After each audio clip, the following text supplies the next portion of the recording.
Greetings, everyone. Welcome back to the Strength Club. This is the podcast where we're going to be doing form check reviews. Welcome back. Also joining me on the podcast today is Adam Martin from Starting Strength Atlanta. Adam, thanks for coming on again. Hey, it's my pleasure, Byron. Listen, if you're going to be the pilot of this ship, you got to have a co-pilot, right? So that's Exactly my right. role. Is in case you drive a heart attack, I can steer the plane. Exactly. This is what we need. There's always two pilots up there just in case. That's right. That's right. That's no coincidence. And for those of you just joining us, my name is Byron Johnston. I'm a starting strength coach here in the United Kingdom. And that's why my voice may sound a little peculiar to the American listeners if you're just tuning in. That's what that is all about.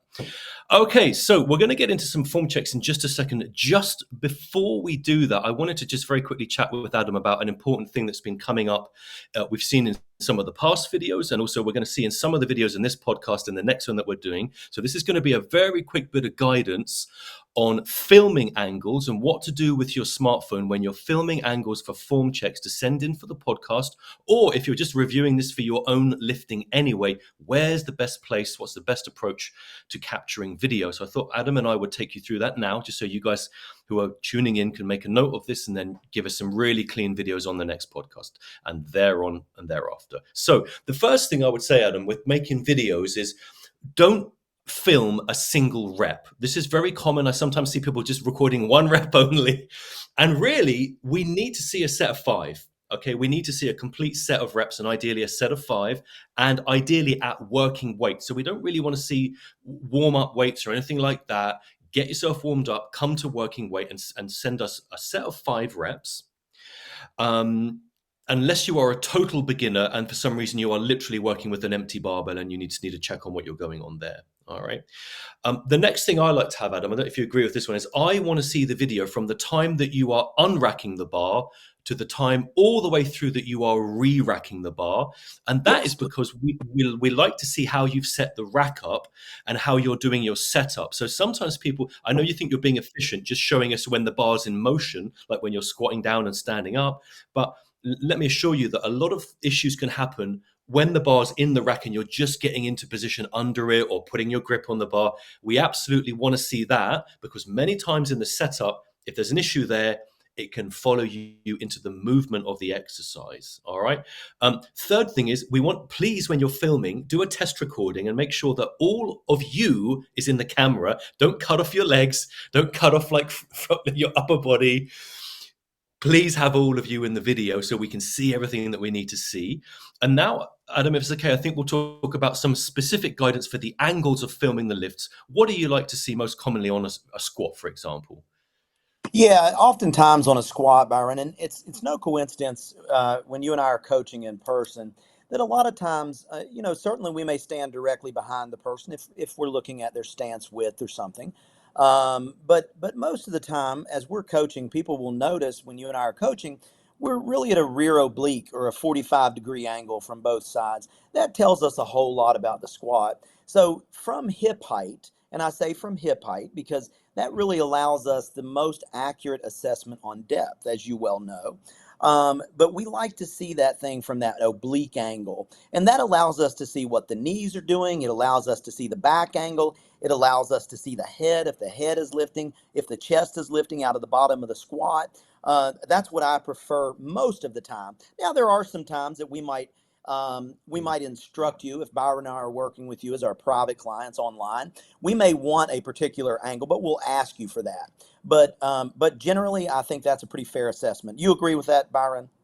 Yeah, absolutely. If there was only one angle we were allowed to choose, I'd say that rear 45-degree angle is probably the most useful one you can send in to us. Okay, so the deadlift, what do we like for the deadlift? What's a good one there? Oftentimes on the deadlift, a front 45-degree angle works really well for me. Once again, there may be a time when we want to see something else, but we'll ask you for that specifically. But I really like that front 45-degree angle. It allows me to see a couple of different things. Now, there are times when it is very useful to have that thing directly from the side. But for me personally, I really, really like kind of a front 45-degree angle, maybe even a little more around the side where I can see the back. But that's usually what I'm looking for. Yeah, exactly right. And the same thing for me applies to the shoulder press as well. So I like a front 45-degree angle for the shoulder press is very useful to see things from that. And we could also apply that. Would you agree? Power clean, you're happy with that angle as well if you're doing power clean videos? Yeah, me too. Yeah. Absolutely, my friend. Absolutely. And that then just leaves the world's most important exercise, which is, of course, the bench press. Yeah. So who can ever forget the bench press? Forget the bench press. So what do we like? What do we like for the bench press? For the bench press, I like to see something kind of from the side. And the Mm, reason for that are we can tell a whole lot about bar path and what the barbell is doing. The barbell, as you know, Byron, and I'll share with our listeners very quickly, in the early work and the wonderful work that Mark Ripito has done in creating and crafting the starting strength method and refinement of the starting strength method, what we've basically said is that mechanically, it'd be great if we could move that bar in a straight line, touching the top of the chest straight up, and the bar never create an angle at all. But what we've determined is that that is quite likely not advisable for long-term shoulder health.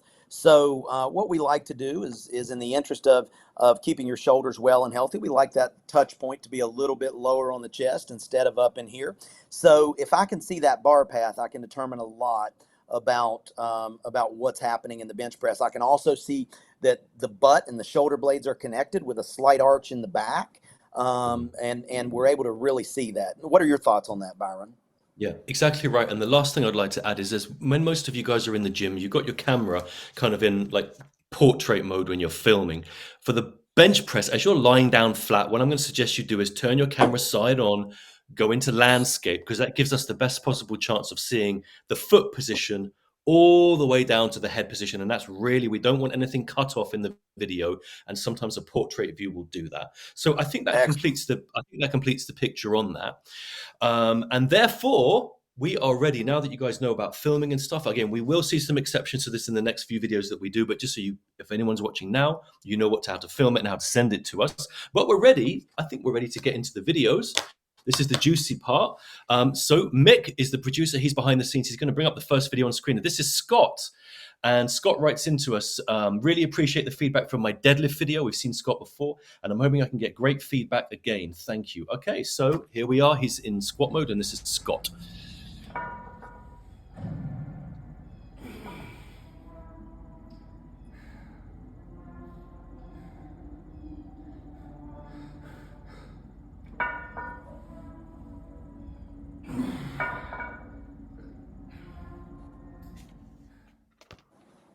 Mm. Okay, so we got a few little housekeeping things, I think, Adam. We've discussed shoes before, and so already everyone knows, like, if you can get yourself some shoes. Now, I'll tell you very quickly on that subject as we're recording this in November, and it's very soon until Cyber Monday and Black Friday. Historically, that's a good time for online offers and orders and things. So if there's viewers out there who need to get shoes or any kind of equipment, that weekend is probably a good time to do it. I'm assuming that in the US, it's also very popular for shopping as well, Adam, for this stuff, that sort of stuff. Yeah, you're absolutely right, Byron. We'd love to see him in shoes. Hey, he's a strong guy. There's no question about Yeah, that. there's some good Good weights on news. that bar. Yeah, good news here is we're going to be able to offer him some pretty simple fixes that's going to greatly improve his squat. And you said his name is Scott. Is that correct? Yes, Scott. I want to be sure and call him by the right name. Okay, so here's a couple of things I've picked up, Adam, that I think we should do in the setup. So I do feel that in the squat, in the rack itself, his safeties are set a little bit low for him. There's quite a bit. It looks Little. like there's a bit of distance there between, and it's a heavy weight. So Scott, I'd probably suggest bring your safeties up one or two settings higher. So if you have an issue, you don't have to worry about it with your safeties. Where we would In the like to setup, avoid us, we would like to avoid a Scott sandwich, right? exactly, yeah. Yeah. Yeah, we want to keep like Scott intact. He's a solid lifter, so we want to keep that theme going. Adam, I think with the bar on his back, to me it looks a little bit low and like it might be rolling around there. What are your thoughts on that?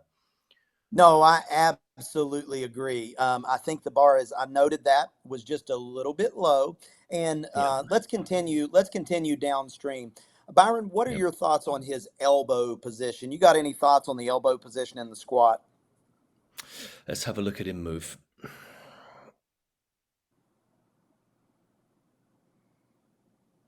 They're moving around a little bit. They're pointed quite downwards.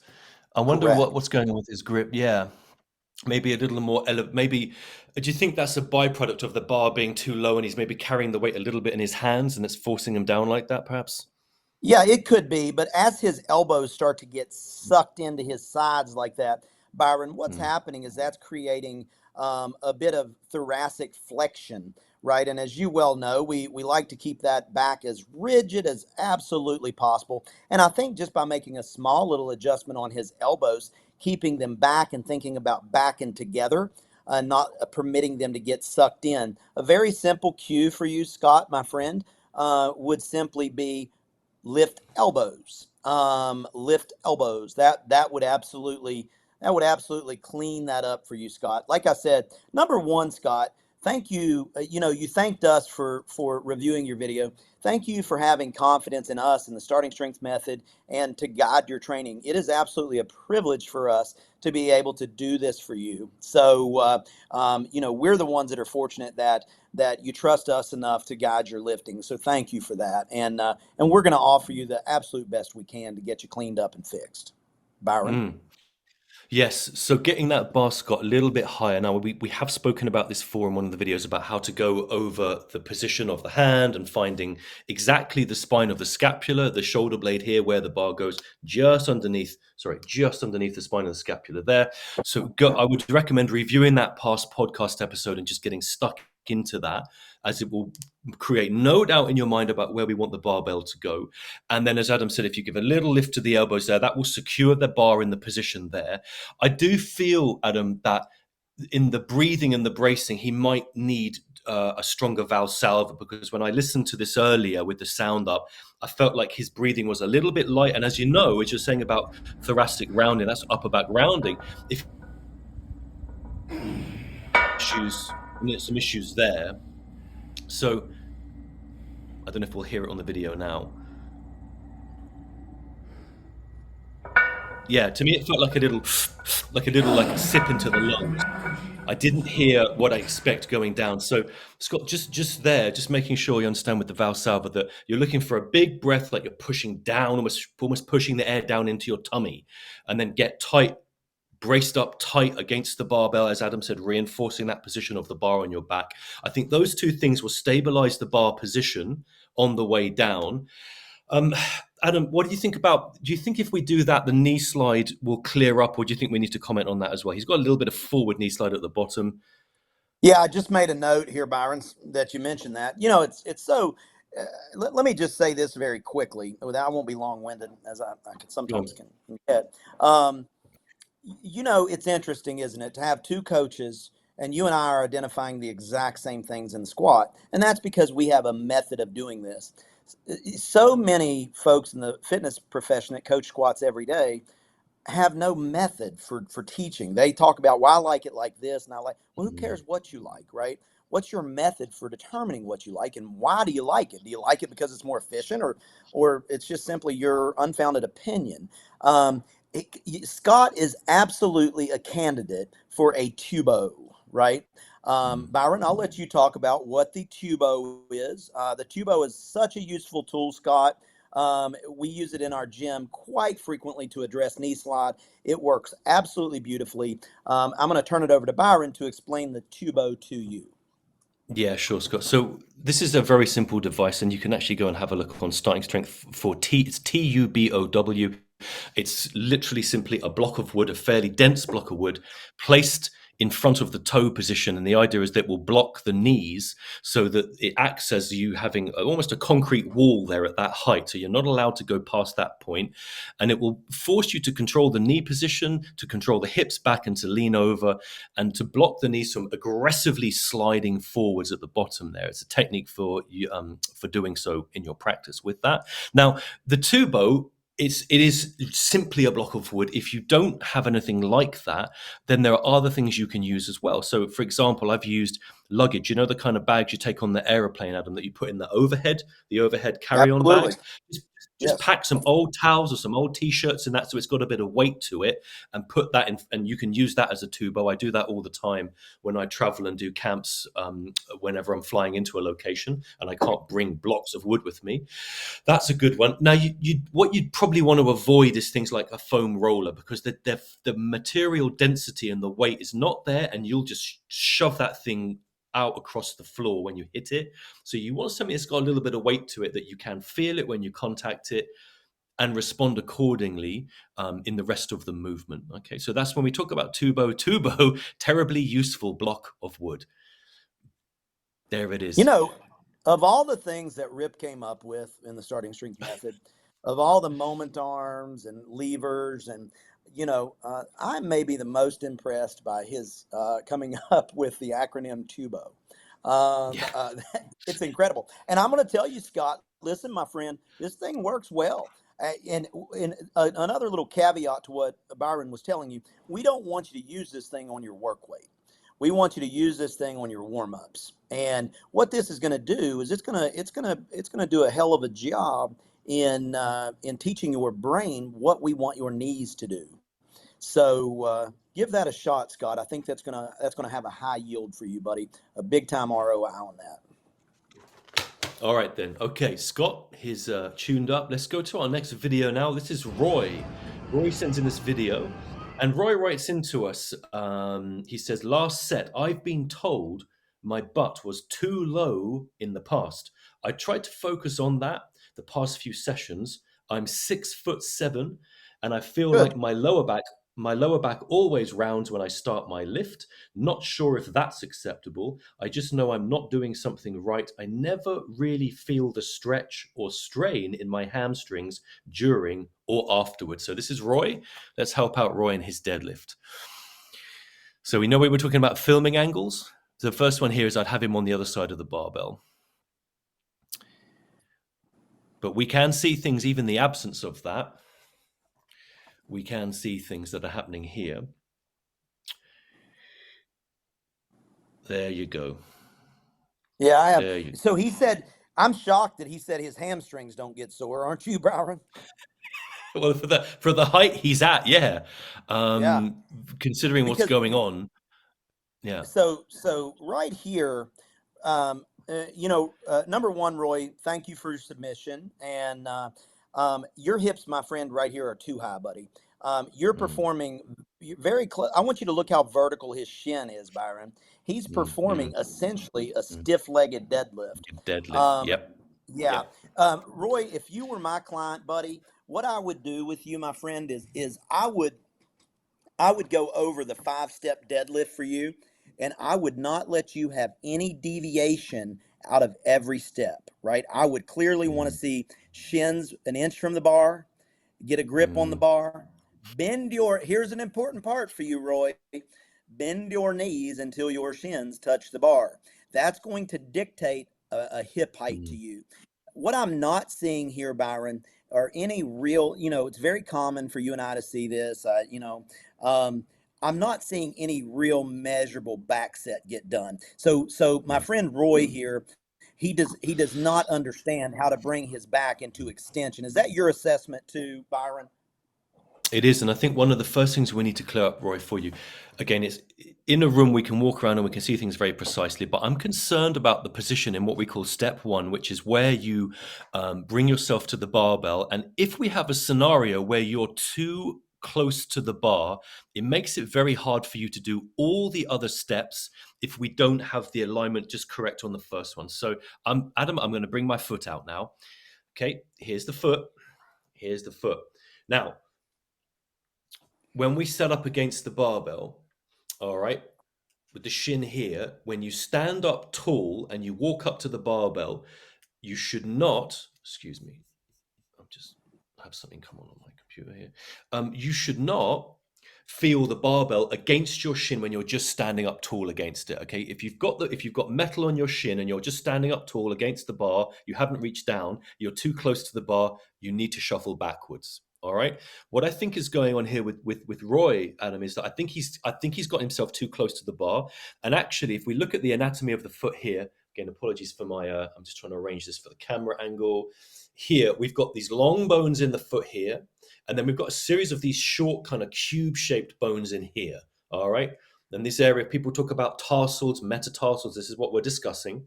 This is really where we want the barbell to be, at this end section here, not down near the end of the shoe and not against the shin. This is the sweet spot.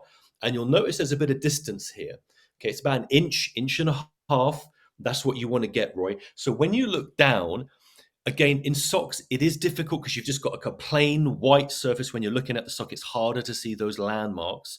A shoe does make things easier, specifically a lifting shoe, because the strap that goes over the foot conveniently marks out these sorts of landmarks on the foot. So that would be a good investment. But for now, I feel that the bar's too close, Roy. So you need to back up a little bit. Looking at the anatomy of the foot that I just showed you, you can see in the foot itself where approximately where the barbell needs to be. That will secure step 1 for you. And from then on, be careful about steps 2, 3, and 4. So that's 2 is where you then grip the bar. 3 is when you all right. So I think that's some work that Roy needs to do, is just be careful on step 1 there. And then from then on, Adam, he's going to arrive at step number 4, and that's the setting of the back. All right. Now, Roy, you do need to do this. You can't just do the first ones and then bring it up. You're going to have to set your back flat. Adam, I think one of the easiest ways to kind of transmit this information about setting the back flat is I look at a lifter's t-shirt and I look for a logo on the shirt. And what I'll do is I say to them, guys, just point that up at the ceiling. Oh, there you go, chest up. Yes. Anything else you've got remotely for helping someone on a situation like this with the back getting flat? Yeah, there's something I do quite a bit in the gym. So I want you to imagine, Roy, that you have just sprinted 400 meters as hard as you can. Now, I want you to remember the resting position after we sprint, with the knees slightly bent, the hands on their knees. Do you follow me, Byron? Like you're trying to recover from a run. And I'll often ask them, and to which they look at me with bewilderment. I say, "Do you have a cat?" Then they look at me like, "What the hell does this have to do with deadlifting?" And then inevitably they say no, and I say, "Well, have you ever seen a cat?" And they say, "Well, I have seen a cat, yes." And then I say to them, "Well, what does a cat do when it gets mad? What noise does it make?" And then they hiss. Like, and then I say, "That has nothing to do with what I'm teaching you, but I just wanted to see if you would do it." So then I ask them to show me the back position of a cat. Roy, you're going to note that an angry cat will round its back. Okay. What is the opposite of an angry cat? What you're going to do is you're going to take the back from a rounded position to a flat position. This is the opposite of the rounded back, or the cat cow, they call this in yoga. That is an excellent way for us to guide the lifter into initially feeling this back set. And Roy, you're not alone, my friend. I would say overwhelmingly, the vast majority of men that I coach on their first deadlift, they absolutely do not understand the back set. But the back set is, listen to me here, Roy, the back set is critical to a well-performed deadlift. Right, Byron? Exactly right. So, Roy, what's happened here is as I read out your notes and we said about you got some feedback that your butt was too low. I think now we've gone back the other way. You've got a slight overcorrection. So now we're going to bring you back into the middle ground, get you on target with exactly where it's going to be. Okay, these corrections should help you do that in your setup. But again, if you get stuck in the future, you know what to do. You ping us over a video and we'll help you out in the future. Okay, so all right. So Roy, you handsome, tall drink of water, you keep deadlifting, you get these things right, and it's going to be smooth sailing, brother. I can't wait to see your deadlifts again. Alrighty. Okay, I think we're ready to go on to the next one. We've got Mike has sent a video in for us. All right, Mike. And we've seen Mike before. Mike actually writes to us this time and he says, I worked on the items you previously mentioned during a form check, and I'm trying to go deeper with my squat. So we've dealt with Mike's squat, and now we're helping him out in his deadlift. Well, So I was so excited for Mike here when I first saw this video key up. Damn it, Mike! As soon as you pulled the bar from the floor, we got an issue. Um, everything's looking pretty good right here, isn't it, Byron? Yeah, there's Starts some to good. set There's a up. tiny little thing I want to fix, which we'll deal with. It's a minor thing, but it's relatively minor, not major. But here we've got the cadence is getting to the point where we're not really deadlifting right now, Mike. That's So right. That's right. the, We're the seeing first, we're seeing the old CrossFit deadlift, aren't we? Aren't we, Byron? yeah, yeah, yeah. Hey, We're gonna listen. have to. That's not a slam on CrossFit. I'm not one of those guys. Who am I to judge what it is you're doing in terms of in any other fitness modality or way of using the barbell? But um, by not letting that barbell rest, Mike, we are. Dr. Sullivan, who wrote the barbell prescription, would say when you jerk on the bar jerks on you. It's Newton's third law, Mm, right? mm. So you can't get yourself set, take all the slack out of the bar, and get this system ready to pull on a heavy barbell. And number two, your hips are a little bit low at the start There position. it You is. agree with that, Byron? Just a bit. Yeah, yeah. Pause the tape, Mike. Mick, sorry. Can you pause the tape when he's in the start position? Yeah, just there. Freeze right there. Okay. So here's little rule of thumb that we can use. If you just look very closely at Mike's knees, and what you'll see is the tip of his knee is creeping out past his forearm. So look at the forward edge of his forearm, and then you can see the knee just creeping past that. So this is one of the landmarks that starts to tell us that if a lifter keeps sitting down, in order to sit down, they have to bend their legs to get lower.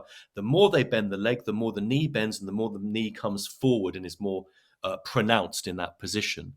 And this one here, we can correct it fairly quickly by just giving Mike a rule. And we say, Mike, the rule is the tip of your knee there, keep that inside of your arm as you're setting up. Keep the tip of your knee inside your forearm, and just make sure when you do that the barbell is on your shins. Okay, so don't leave the barbell out away from you. So right now, if Mike was to retract his knees back, his knee would come to the right position. That would fix the height of the hips because one is attached to the other. So as he brings the knees back, hips will go to the right position. If he doesn't move the barbell, he's going to leave it out away from him. So, Mike, you're going to need to bring the barbell into the position as well. Now, that would deal with that in this scenario here. And then you could bring the barbell up from there. So that's a handy sort of metric for looking at it. Overall, I agree, Adam. We need to stop the tap and go, because this is how the problem's creeping in. Is he's trying to just sort of sweep into the next rep. So the minute we get an even setup of the steps on the reps without the tap and go, actually it sorts out so many issues, because Mike, it will just give you time to get set and put everything in position. I think he's also exhaling at the top of the rep as well. Um, yeah, I think he's exhaling. It looks to me like he is, Adam. I don't know if you agree with that. We might be able to get the sound up and see if we can hear it, if there's not too much background noise.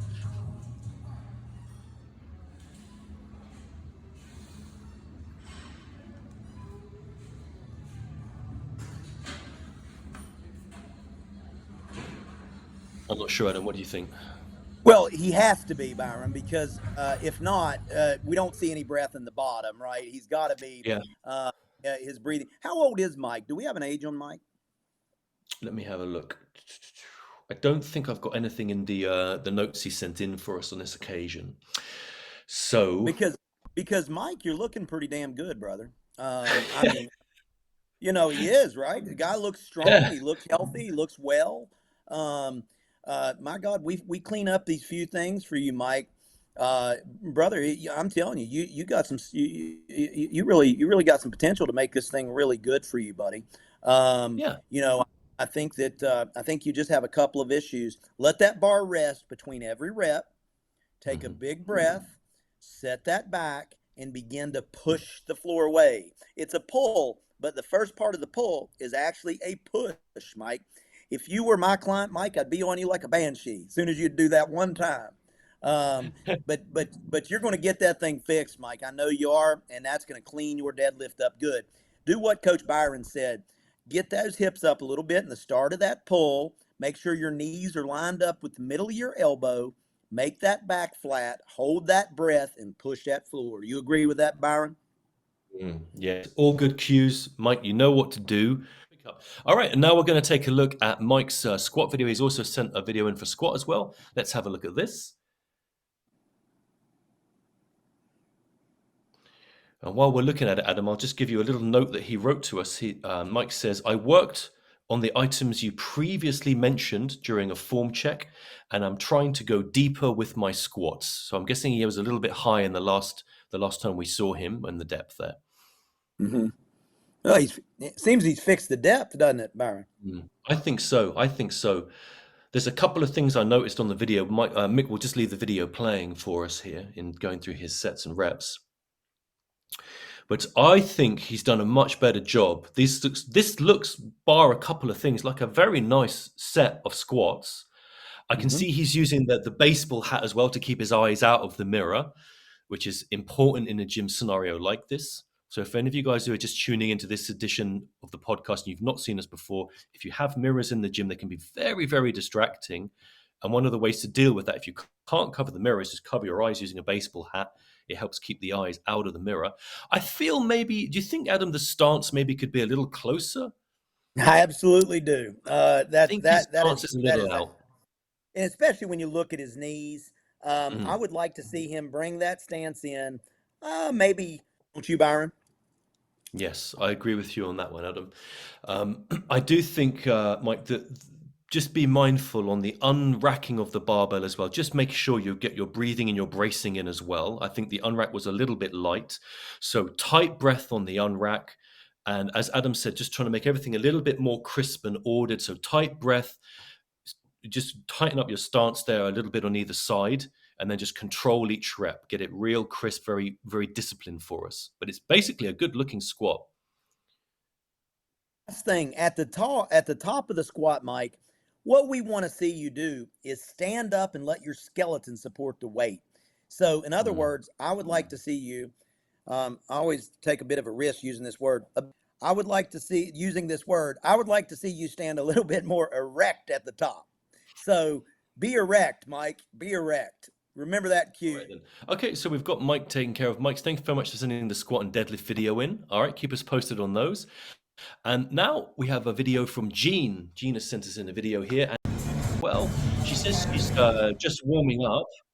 And she's wondering how, she says, just warming up, wondering how my form looks, still trying to learn the hip drive part, which I am not doing here, but appreciate your feedback. She says she's a novice female and the working weight set is 77 pounds on the bar. So here we go with Jean.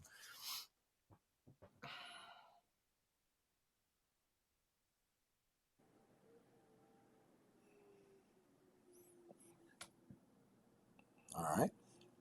Okay. All right. So I think here, Adam, in the setup, can you hit pause there, Mick? I think that in the setup, I suspect the grip could be a little too wide. I know we can't see directly in front of her, but I think she's gone a little bit wide with her grip. And I also think the bar it's looking a bit low on her body in the start position. Your assessment on that? Yeah, I can't tell too much about her grip, Byron, but the one thing I would like to see just a bit, I'd like to see those elbows a little bit more forward, Mean Gene. All right, elbows a little more forward, Mean Gene. That's going to also help the barbell drive in the bar path that we like. Just really, really keeping that bar close to your. Okay, yeah. So just to pick up what Adam was saying there, Gene, with the elbows, if you take a line coming out of the elbows, you can kind of see that it tracks out to the side walls of the gym. So something that's going to help you here with that elbow position is really think about pointing the elbows forwards. Bring the elbows a little bit more forwards. That will help you kind of get that nicely tucked in. I suspect, Gene, when you do that the bar, it's not going to drift so much near your chest. It's going to be a little bit more elevated. And I wouldn't be surprised if the bar's it happens to be a little bit closer to your chin, maybe just a bit underneath your chin, but it probably won't be down on the body. Okay. Now, go ahead, Mick. You can play on the tape here so we can see her moving. So what we're looking at in a press now is a press that does not involve the hips at the moment. And she can put this in her notes. She's probably wanting to get involved with getting the hips motion going. I find, Adam, with the hips motion, if you're with a client in the gym, it's very straightforward to instruct them on how and show them piece by piece how Yeah. to get the hips moving. It is a little trickier to do in a remote sense. So one of the things, Gene, I'd say to you is if you have the proximity to a starting strength coach or gym, this is one of those times where if you can get in even just for half an hour, the learning of the hips process can be done very smoothly one-to-one in a room. Now, it is very much possible online as well, and we can talk you through that. And I'm willing to give that some instructions now. Probably the first thing I'd say, Adam, with if you're learning it remotely with the hips, is get a good look at the starting strength video, the tutorial video that's on YouTube. So just press starting strength, and it will show you the hips motion in action, so you can see what you're going to be modeling in the movement. And the way to start learning this thing is to hold the bar really with no plates on the bar at all. Just hold the bar in the start position, having made the modifications we've given you, and just practice keeping the legs tight and your abs tight and reaching your waist forwards, or reaching your hips forwards. And then as you get the practice of reaching the hips forwards, you can speed up the hips moving forwards a little bit quicker. As you start to speed up the process of the hips going forwards, again, under tension from the abs and the legs, you'll notice the bar does a natural little bounce, like a little boing bounce that it likes to do. And once you started to detect this, and this may take a few sets and be patient with it, once you've started to detect this, you can use the little bounce that the bar does as the trigger to launch it up overhead into the lockout. There's no reason that you wouldn't use the Press 2.0. I want you to put your belt on, and instead of thinking about moving your hips, I want you to think about pushing your belt buckle to the wall in front of you, Gene. That'll be a good cue for you. Okay, so we're going to go to our last video now. Jean, we're going to stay with Jean, and she's got a squat video for us and a little note as well. So in Jean's squat video, she says, it looks like and feels like I'm doing a good morning squat. My hips shoot up first, question mark. Actually, that looks pretty good. Mm. Yeah. Yeah, I see what she's talking about, but Jean, this is a good looking squat. You know, there's lots of good things about the squat. The movement is good. I think she's detecting that the bar is slowing down a little bit on the way up, on the halfway or the third of the way up there to lockout. But this is, Gene, Gene, you squat pretty well. mm,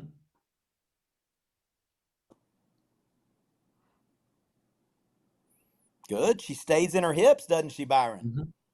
yeah, yeah, In her hips, in her hips, in her hips. yeah. I think one thing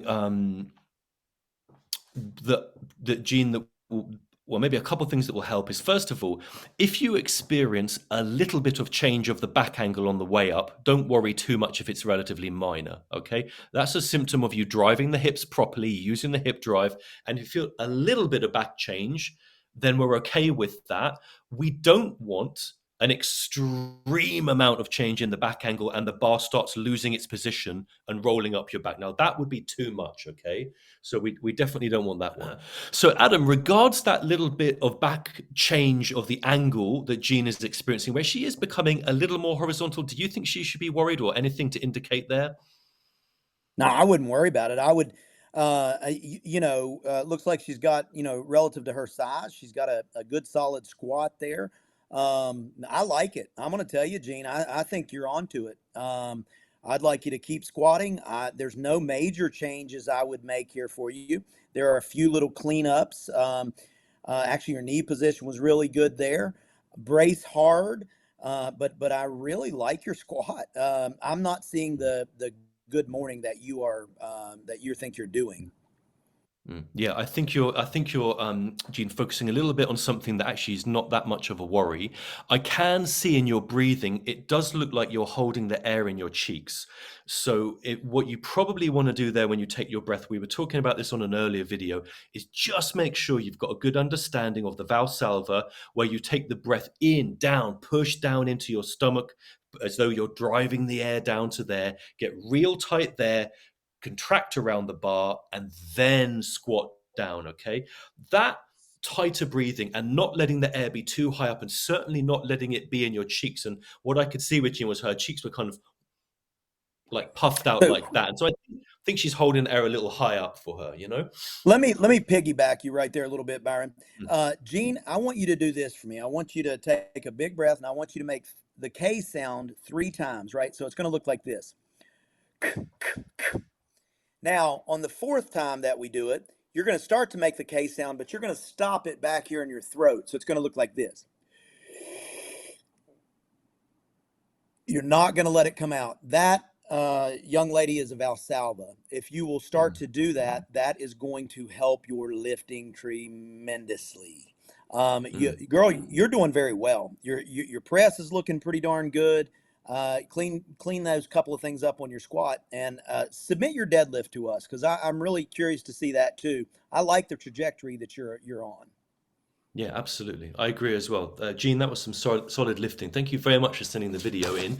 And thanks to everyone who sent videos in today. We will be back with a further episode. And if you've been tuning in and enjoying this episode, we apologize if there's been any little technical glitches you may have noticed. We've had a couple of issues with just with the streaming side of things, but hopefully you got most of the information there. If you're stuck with any questions or anything that wasn't clear, you can always go into the YouTube where you're watching this, or Twitter, or just leave a comment on there with a question. And I know Mick does, and I think Adam, we routinely check this for any thing you're stuck on. You can also message us and submit your videos via the Starting Strength app if you need a hand on your lifting and your coaching. And if you need something that is even greater than that and a little bit more mentorship, then both Adam and I do offer remote coaching, which is a little bit more comprehensive. If that is of use to you, you can always just drop us an email if you've got questions on that. Now, if you've been following along on the platforms like YouTube, do us a huge favor, give us a thumbs up, follow along there. That really helps promote the podcast. And if you know other lifters that you think this would be useful to, then by all means share these episodes of the podcast to them, because it helps us get the word out and help even more lifters, which is really what we want to do. Okay, Adam, you, I believe, have an event coming up. You're in the Atlanta region, and you've got something coming up next year that people may want to drop into. Tell us about that. Yeah, so we are doing 4 lift clinics here at Starting Strength Atlanta. We're going to be doing another one in January. If you're not following our social media, look us up. You'll find us Starting Strength Atlanta, Facebook, or Instagram, either one. My personal Instagram is Adam_Martin_SSC. But these 4 lift camps are going well here in Atlanta. Clinic, excuse me. This 4 lift clinic, and we would love you to come by and spend the day with us, and let's take a look at all your lifts and get you cleaned up. So pay attention to our social media. We'll announce the date, and look forward to continuing to work with you guys on this platform. And I guess with that, I can say, as your co-pilot, thank you for flying with us today. Very smooth. I like it, Adam. Okay, everyone, thanks very much for tuning in. If you want to see me lifting or coaching, I'm on the Instagram at Strength Revolution Coaching. The website, if you need to reach out to me, if you're in the United Kingdom and need hand with your lifts, is strengthrevolution.org. Certainly going into 2025, I'll be available in the first few months for one-to-one sessions if you need to get started in the lifting. And if you're around the country or around the UK and you can't get to see me, then I do remote days, well, again, where I travel around, and I'll be moving all around the UK later in 2025 if you're stuck. All right. If in doubt, make a video, send it in to us. It's been an absolute pleasure as always. And thank you for joining us on this latest edition of the Strength Club. We will see you next time. Bye for now. Over and out.